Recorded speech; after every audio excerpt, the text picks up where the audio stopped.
오늘은 사라예보 사건에 대해서 알아보겠습니다.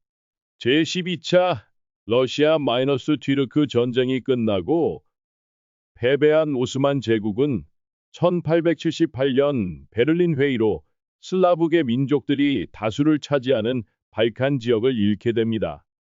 기존의 오스만의 봉신국이던 세르비아 공국, 루마니아 왕국, 불가리아 왕국은 완전히 독립했고 보스니아 헤르체고비나 지역은 형식상 오스만의 영토로 남았으나 실질적으로는 오스트리아-헝가리 제국의 보스니아-헤르체고비나 공동 통치령이라는 이름으로 합병되었습니다. 당대 여느 국가들과 마찬가지로 세르비아 왕국은 때마침 민족주의의 열기가 꽃피기 시작했다. 문제는 세르비아인들이 살고 있던 곳이 세르비아 왕국만이 아니었다는 것. 보스니아는 물론이고 헝가리 남부의 보이보디나에도 세르비아인들이 살았으며 그 형제 민족이라고 할 수 있는 보슈냐크인들과 크로아티아인들, 더 나아가 슬로베니아인들은 오스트리아-헝가리 제국 남서부에 넓게 분포했다. 범슬라브주의에 의해 영향받은 대세르비아주의자들은 이들 남슬라브인들의 영역 모두를 남슬라브의 종주국인 세르비아가 차지해야 한다고 여겼다. 세르비아 본국의 이러한 확장 열기는 오스트리아령 보스니아 헤르체고비나의 세르비아계 주민에게도 전달되었으며 세르비아 왕국은 러시아 제국과 함께 오스트리아-헝가리 제국을 양면에서 서서히 포위하는 형태가 되었다. 오스트리아-헝가리 제국이 느끼는 위기감은 나날이 커져갔다. 당시 오스트리아-헝가리 제국의 실질적 황태자인 프란츠 페르디난트 대공은 1906년 오스트리아-헝가리 제국의 복잡한 민족 문제에 대한 해결책으로 당시 관점으로는 상당히 진보적인 대오스트리아 합중국론을 제창했다. 이는 제국 내의 여러 민족에게 광범위한 주권을 부여해 독일계, 헝가리계와 동등한 대우를 보장하는 연방제 형태였다. 이미 오스트리아-헝가리 제국 내에서 오스트리아와 헝가리가 재정, 국방, 외교를 제외하면 사실상 별개의 국가나 마찬가지인 이중 제국 형태를 띠고 있었는데 이를 각 민족 단위로 확대하는 아니었다.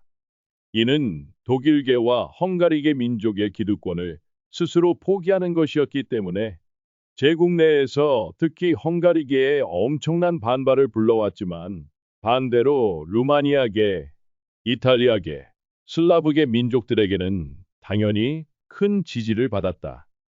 특히 남슬라브계는 성군이 나셨다며 프란츠 페르디난트의 정책을 적극 지지했다. 이러한 정책은 오스트리아-헝가리 제국에게 있어서 제국을 존속시키는 데에 어쩔 수 없는 것이기도 하였다. 당시 제국의 인구 분포를 보면 실질적인 지배 민족이었던 독일계의 인구는 25%를 넘지 않았으며 여기에 헝가리계를 합쳐도 50%가 안 되었다.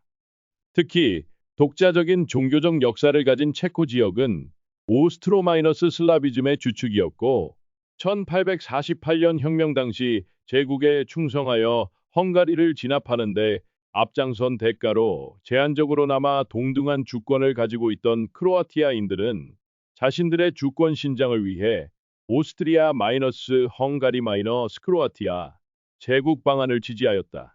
그러나 세르비아 왕국의 입장에서 합중국론은 치명적인 것이었다. 세르비아는 오홍 제국 내부의 남슬라브계를 규합하여 자국으로 포함하기를 원했는데 프란츠 페르디난트의 합중국론으로 인해 오스트리아-헝가리 제국 내부 영토의 슬라브계가 제국에 우호적으로 돌아섰기 때문이었다. 게다가 당시 프란츠 요제프 1세 황제가 고령이었기 때문에 프란츠 페르디난트 대공이 황제로 즉위하는 것이 임박한 상황이었다. 이미 계승 1순위의 지위로도 이렇게까지 여론을 조성하였는데 정식으로 황제가 된다면 합중국론은 단순히 안건을 넘어 정식으로 실현될 것이라는 점은 불보듯 뻔했다. 따라서 세르비아 민족주의자들 입장에서는 어떻게든 페르디난트 대공을 저지할 필요가 있었다. 오스트리아 마이너스 헝가리 제국의 황태자인 프란츠 페르디난트 대공은 군사훈련을 참관하기 위해 보스니아 마이너스 헤르체고비나 공동 통치령의 수도인 사라예보를 방문하기로 했는데 문제는 하필이면 그날을 1914년 6월 28일로 잡은 것이었다. 이날은 세르비아인들에게 치욕인 동시에 영광의 날로 1389년 암셀펠트 전투에서 패배하여 세르비아 왕국이 오스만 제국에 정복당한 날이자 제1차 발칸 전쟁에서 세르비아 군대가 튀르크인들에게 영광스러운 승리를 거두어 과거의 패배를 갚아준 날이기도 했기 때문이다. 이를 기념하기 위해 비도분한이라고 부를 정도로 세르비아 사람들은 가슴 깊이 기억하고 있는 날이다. 1914년 6월 28일 프란츠 페르디난트 황태자와 태자비 조피는 9시 20분 사라예보역에 도착했다.